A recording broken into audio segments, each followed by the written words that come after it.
નર્મદા જિલ્લાના કેવડિયા ખાતે 250 કરોડના ખર્ચે ટ્રાયબલ મ્યુઝિયમ બનાવવાની કામગીરી કરવામાં આવી રહી છે। ત્યારે 2 દિવસ અગાઉ એજન્સીના માણસોએ 2 આદિવાસી યુવાનોને ચોરીની આશંકામાં ઢોર માર માર્યો હતો।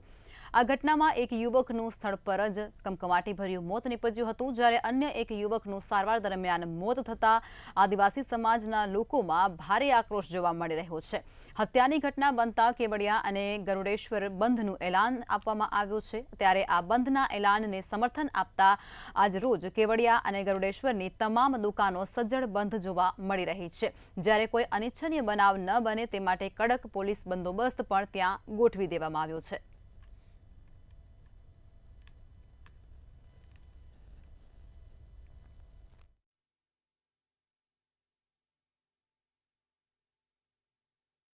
હું છું વસીમ મેમન અને આપ જોઈ રહ્યા છો મંતવ્ય ન્યૂઝ।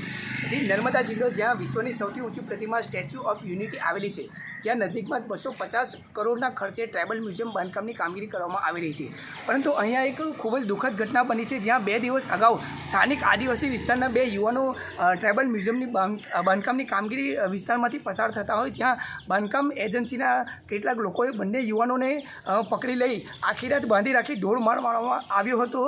આ દરમિયાન એક યુવકનું સ્થળ પર મોત નીપજ્યું હતું, જ્યારે અન્ય એક યુવકનું સારવાર દરમિયાન મોત થતાં આદિવાસી સમાજમાં ભારે આક્રોશ જોવા મળી રહ્યો છે।